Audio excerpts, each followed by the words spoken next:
Graça e paz, cara amiga, caro amigo que acompanha diariamente a nossa meditação sobre a Palavra de Deus no Santo Evangelho, neste domingo com o qual nós concluímos a oitava da Páscoa de nosso Senhor Jesus Cristo. Recentemente, sobretudo a partir do Papa São João Paulo II, esse domingo se difunde na igreja como chamado Domingo da Divina Misericórdia. Mas a tradição conhece esse domingo não com esse nome de Domingo da Divina Misericórdia, mas conhece esse domingo como Domingo in albis, Domingo das Vestes Brancas. E por que esse domingo tem esse nome? Esse nome enraizado na nossa tradição de igreja. O domingo é chamado dessa forma porque quando a pessoa era batizada, depois de sair das águas do batismo, ela era revestida de vestes brancas. E qual era a razão disso? Aliás, vamos fazer um passo mais atrás. Hoje é o segundo domingo do tempo da Páscoa, portanto a oitava da Páscoa. E o tempo que nos preparou para a Páscoa foi a Quaresma. E no segundo domingo da Quaresma, você se recorda que a gente leu o Evangelho da Transfiguração de Jesus? Jesus subiu ao monte com os seus discípulos, com Pedro, com Tiago e com João, e as roupas de Jesus ficaram embranquecidas, de uma alvura como ninguém na face da terra era capaz de deixar aquelas roupas tão alvas daquele jeito. E aquilo ali era uma lembrança exatamente disso que acontece com cada uma e cada um de nós no dia do nosso batismo. O livro do Apocalipse fala de uma multidão revestida de vestes brancas, vestes purificadas no sangue do Cordeiro. O batismo é justamente isso, a gente recebe essa veste limpa. Quando a pessoa era batizada, portanto, ela era revestida com essas vestes brancas, e durante os 8 dias depois do dia do batismo, que era na noite da Páscoa, a pessoa ia para a igreja usando as vestes brancas. E o chamado tempo da mistagogia, participava da Eucaristia, recebia a comunhão, ouvia a pregação, escutava os evangelhos que se falava da ressurreição, e 8 dias depois a pessoa depunha as roupas do dia do batismo. Porém ali, aquele exercício de usar aquelas roupas alvas durante 8 dias era um exercício para lembrar a pessoa de uma coisa, o que diz o apóstolo Paulo na sua carta aos Romanos, no capítulo 13, versículo 14. Quem nasceu de Cristo pelo batismo é revestido de Cristo. Portanto, as vestes brancas lembram esse Cristo glorioso que no alto do Tabor foi transfigurado pelo Pai. O Pai diz: "Este é o meu Filho amado, escutem o que ele diz". Então as nossas vestes são dessa brancura do próprio Cristo. O Pai, no dia do nosso batismo, nos reveste de Cristo mesmo. E o que é que acontece? Que 8 dias depois do batismo, a pessoa depunha, tirava as vestes brancas do dia do batismo, mas deveria conservar nessa memória esse fato: eu fui revestido de Cristo. Assim como Cristo, com os discípulos de Emaús, partiu o pão, e depois que ele partiu o pão, ele fica invisível diante dos olhos dos discípulos, eu e você, esse nosso fato de estarmos revestidos de Cristo fica invisível aos nossos olhos, mas nós devemos ter essa consciência de que fomos revestidos de nosso Senhor Jesus Cristo. Essa veste branca nós a recebemos. Ora, Cristo, quando entrou no mundo, quando se encarnou, ele se revestiu da nossa humanidade, assumiu a nossa carne. No nosso batismo, ele nos oferece a sua filiação, nos torna filhos e filhas adotivos, nos faz, por participação, pessoas que comungam da sua mesma natureza. A vida divina é invisivelmente colocada dentro de nós. Esse é o dom, portanto, do nosso batismo, e nós vivemos dessa certeza de que carregamos na nossa carne essa vida divina de Deus.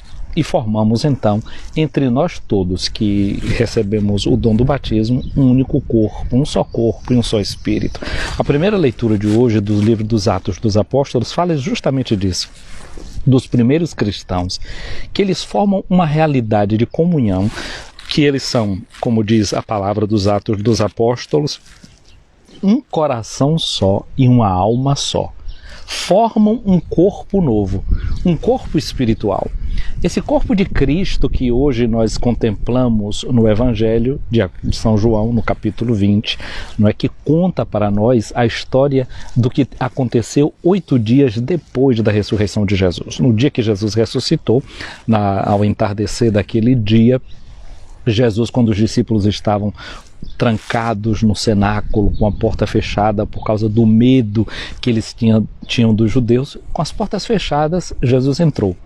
Ou seja, o seu corpo agora não obedece mais às leis da física. A sua carne ressuscitada não é uma carne que conhece limites. Ele, o ressuscitado, não conhece mais limite algum. Aliás, como não conheceu limite algum na encarnação, porque o Cristo entrou no ventre de Maria, no seio de Maria, sem impedir que ela continuasse virgem. Ela o gera e ele nasce sem arrancar dela também a sua integridade virginal. Então o Cristo que entra no cenáculo, esse Cristo revestido da nossa carne, agora transfigurada pela força da sua ressurreição. Então Cristo ressuscitado entra e o que é que ele faz naquele dia? Ele saúda os seus irmãos presentes dizendo: a paz esteja convosco. O Cristo que morreu na cruz, ele não chega diante dos seus apóstolos para se vingar porque eles foram medrosos, porque eles não foram capazes de permanecer com ele ali na cruz. Não, Jesus entra e oferece para eles a paz, oferece para eles a possibilidade de reconciliação. E eles que estão ali fechados por causa do medo, Jesus sopra neles o Espírito Santo. Os Atos dos Apóstolos, que foi escrito por Lucas, fala do Pentecostes 50 dias depois da ressurreição de Jesus. O 50º dia. São João coloca já nesse primeiro dia, do dia da ressurreição, esse dom do Espírito Santo que é dado aos apóstolos. E assim como Deus, quando criou o homem, sopra nas narinas de Adão, que ele modelou da terra, o seu hálito de vida, o seu espírito de vida, e ele se torna um ser vivente, agora a comunidade dos apóstolos que estão ali, fechados no medo, recebem esse espírito da coragem, o espírito da força de Jesus, para que ele se torne de verdade isso. Um só coração e uma só alma. Jesus sopra neles o seu espírito e diz uma coisa para eles. Eles que mereciam ser reprovados por Jesus, censurados por Jesus por conta da fuga deles, do medo, Jesus disse para ele: recebam o Espírito Santo e o pecado de quem vocês perdoarem serão perdoados. De quem vocês não perdoarem, esses pecados serão retidos. Jesus faz deles anunciadores da reconciliação. O amor que ele dá para os seus discípulos, ele quer que os discípulos deem ao mundo. E olha o que é que Jesus faz. Mostra para eles a mão perfurada, os pés perfurados, o lado. Mostra os sinais da cruz. Por que Jesus mostra os sinais da cruz para os discípulos? Para dar uma garantia para a gente.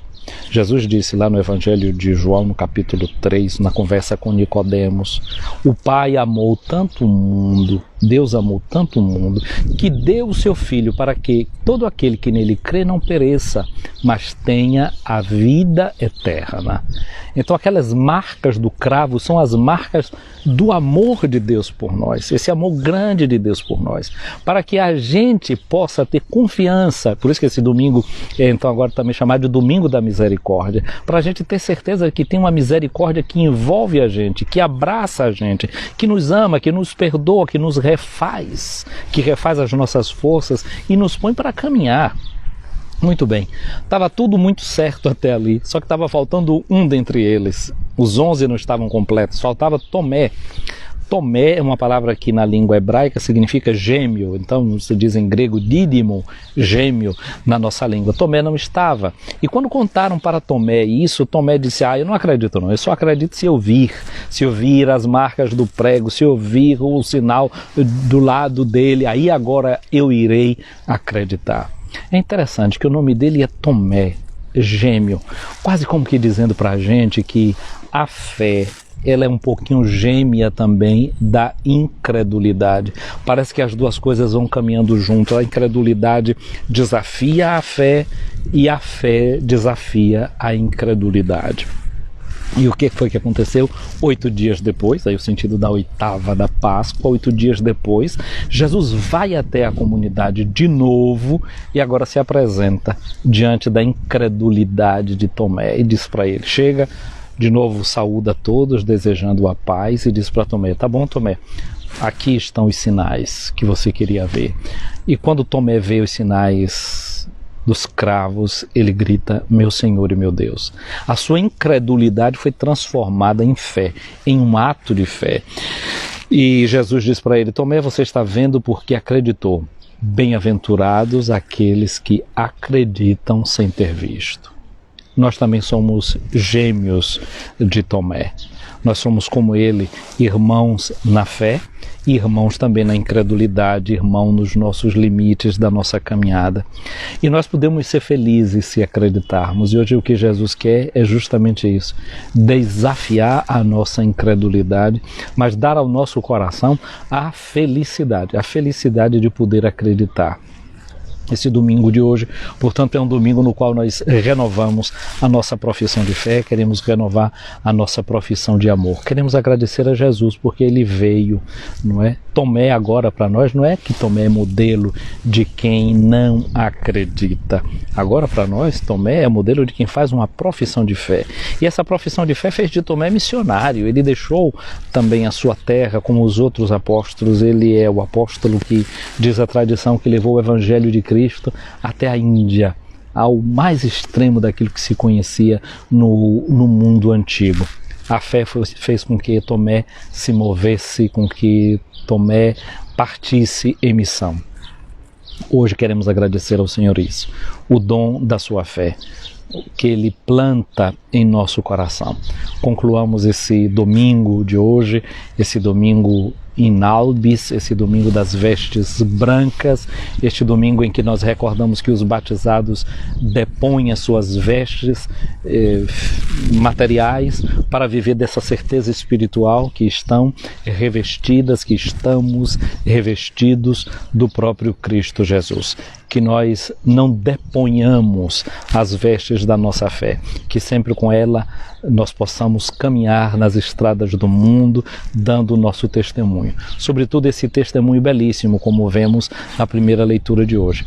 Se é verdade que nós contemplamos hoje o corpo ressuscitado de Cristo, o corpo glorioso de Cristo que não conhece os limites da física, entra naquelas paredes fechadas, a comunidade ela deve constituir também um corpo eclesial, um corpo amoroso, ser um coração e uma só alma que não conhece os limites da necessidade, onde nenhum membro da comunidade é um necessitado, porque o amor de Deus chega a envolver a cada uma e cada um da comunidade com as vestes novas da caridade. Que esse domingo, portanto, sendo domingo da misericórdia, misericórdia é uma palavra que significa que o nosso coração deve se manifestar ali onde tem miséria. Nós estamos vivendo horas muito difíceis no nosso mundo. A fome voltando em muitos lugares, inclusive do nosso país. Muita gente passando fome. Como é bom olhar para essa primeira leitura de hoje e ver que o corpo de Cristo é constituído por você e por mim, e que esse corpo de Cristo, tendo em cada um de nós membros, podemos envolver aqueles membros mais carentes, mais necessitados, para que não haja ninguém padecendo a fome e padecendo nenhuma forma de necessidade. O Cristo que rompe o isolamento, o medo dos discípulos, as paredes fechadas, possa também romper em nós todas as paredes de egoísmo, todas as paredes de insensibilidade, toda forma de negacionismo que faz a gente negar o irmão necessitado, não ver a sua necessidade, não enxergar como ele precisa de nós, que tudo isso possa ser vencido por esse colírio do Evangelho de nosso Senhor Jesus Cristo, que faz a gente se sentir de verdade um coração só e uma alma só. Que esse domingo resgate em nós toda a nossa capacidade de sermos misericordiosas e misericordiosos, como foi o próprio Jesus que se manifesta a Tomé e aos seus discípulos 8 dias depois da sua ressurreição. Minha amiga, meu amigo, seja abençoado esse seu domingo, seja abençoada esta oitava da Páscoa de nosso Senhor Jesus Cristo. Venha sobre você a bênção de Deus Todo-Poderoso, o Pai, o Filho e o Espírito Santo. Amém.